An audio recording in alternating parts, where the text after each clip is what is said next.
What's going on, everybody? Welcome back to my YouTube channel. So I thought I'd just go over a second series of yesterday's video really. Now after I posted it, I got a lot of messages in the chat just basically saying, oh Rox, you was too emotional, you know, you was looking for the reversals, so many different things, you know, chasing trades, not sticking to your plan, allowing your emotions to get on top of you. And like, guys, I didn't share this with you for you to like get onto me. Like I did explain in the video, there were no emotions that were involved going through this process. The whole point in the video was to illustrate being systematic and sticking to my plan and using good risk management. But anyway, there's always going to come negative comments with any video I post for sure. But anyway, just recapping yesterday, right? I finished the day plus 5R. Okay. Could have had the day at plus 16R if I trailed the stops, but we didn't. As I said, at this time, once I took these two losses here, which were pretty silly losses, granted, I admit, you know, I didn't really have the stomach to hold these. Finishing plus 5R is still profit. Okay. Now, the trade that I took over here was a very good trade. Understand, I was plus 9R on this trade. 9R. That means if I risk £1,000, I'm already up £9,000 for the day. But I didn't close the trade because it didn't meet my criteria. So there was no emotions here, right?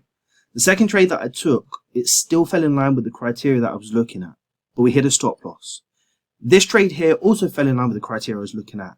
But it still hit my stop loss. This trade here also fell in line with the criteria I was looking for in terms of the uptrend. But we hit stop loss. These two trades here for sure wasn't part of the criteria. Okay? But anyway, the whole point in the video was just to show you what you can do, even if you're taking losses. I was being encouraging. Yeah. Some days you're going to take losses. Some days you're going to take break-even trades. But if you're consistent over X amount of trades, and I like to use the number 100, you can and will make profit in the Forex market. And that's what I did. I didn't allow my head to take over no matter what happened during this phase, taking 4 stop losses in a row. You know, even though I was up 9R here, up almost 3R here or 2.5R here, you know, I didn't allow the markets to take over my mental. I stayed focused. And then we come back here and we managed to close these trades out plus 5R. So coming back into the next day, what do? We continue to do the same thing over and over again. And I think it's worth highlighting these trades today just so that you can see that, or see what is possible when you stay systematic. So talking you through my trades today, the first trade that I took was a sell, as you can see here. This sell I did actually post on Instagram. My first entry, unfortunately, was wicked out. So this entry right here was wicked out here, as you can see. But the minute price wicked me out, I went in for another trade immediately. And as you can see, I closed this trade here at plus 8R. So that means at this stage with my loss, I'm up plus 7R for my second trade of the day. Now, granted, on the way up, there were many opportunities for me to take these trades, but unfortunately, I never did. Again, just like yesterday, I did anticipate a reversal, which again, I'll take responsibility for and publicly say this because it's only going to help me continue to get better and better at what I'm doing. But yes, we never took any trades on the way up here. And then, as you can see, in and around this level, I saw this huge wick rejection and I went in for another trade. Again, I would call this anticipating the reversal, just being brutally honest. The high was here, we never broken it, etc., etc. So, you know, that loss was inevitable. At this stage, I now am at at this stage, I'm now at plus 6R for the day on this trade. I'd allow price to continue playing out. I didn't enter any more trades. And then I started to identify price making this double top and then breaking below this structure here, as you can see. And once I saw that, again, just went in with full confidence, saw this beautiful wick rejection here, took the trade, waited for price to continue to push down. We took out this low, created more wick rejections in and around this level, another lower high entry, and then I took the trade.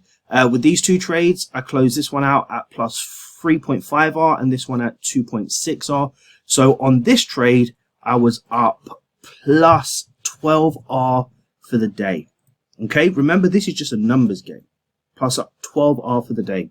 So I held the trade for plus 12R, close out manually. I was pretty happy with this, to be honest with you, considering yesterday I only finished plus 5R, and it was a really, really good shout. Price continued to push down, showing strong signs of this downtrend. It then eventually pulled back, created this beautiful wick rejections in and around these levels here. I went in for another trade, saw price pushing really strong to the downside, saw this wick rejection here, took another trade, and at this stage I was just like, wow, we are just doing bits right now. Trend is down, feeling good about this. Set this last trade that I took to 1 to 3, which is my normal risk to reward ratio, and I just said, look, if once price is up here, if price gets back down and hits that 1 to 3 for both positions, then I'm going to close out. The first position I closed out at 7.4, and the second position I closed out for 1.3. So that put me up for the day plus 22R, and that's where my day ended. So look at the contrast from yesterday. Yesterday I finished the day at plus 5R, and we took 4 losses in a row. Okay, but we wasn't phased. We just done what we had to do. We traded systematically, and we come back today and look how we finished today. Plus 22R. So for those that were saying yesterday, you know, it's not, I'm not going to make this all about you, but saying, oh, you was emotional, you was chasing your trades and da-da-da-da-da-da. No, I wasn't actually. I was just doing what I thought was right during that trading period. And unfortunately, I took some L's. You know, it happens. You're going to lose. But I didn't allow my emotions to take over yesterday. I still finished the day plus 5R. Today, I came back stronger because yesterday I didn't allow my emotions to take over. I got my head in gear, I focused, and I finished the day strong. That allowed me to have a good day, sleep well, wake up the next morning, and do the same thing over and over again. Yep, took a loss on my first trade. Oh, yep. Whoop-de-doo, it happens. But then we finished plus 5R. Yes, I missed some of these trades here, anticipating some of these reversals, but we never went in because I didn't feel that it was the right time. Here, yes, I took a sell, but whoop-de-doo, we take a loss. We're still plus 6R. You know, I have leverage for the day. Then the price continued up, and I just thought, let's just wait patiently. Saw the double top, saw the break, and then went in. Confidence. Bam, bam, into the trades. Sell, lower high, sell, lower high, sell, lower high, sell. And look what happened. Let's remove these. You know, the market moved for us. And we're just trading with the trend, looking for those wick rejections. And more than anything to do with strategy, first and foremost, understand this. This is all to do with your mindset. So for those that were saying what they were saying yesterday, come on, man. We're a big community. We're a family. Let's work together, because ultimately you ain't battling me and I'm not battling you, and I'm not trying to be better than you, and you shouldn't be trying to be better than me. Yeah? The banks, the institutions, and all those guys making tons more money than we are. We need to be working together to figure out how we can get money from them. Anyway, if you've enjoyed this video, please smash that like button, subscribe, and until next time, guys, take care.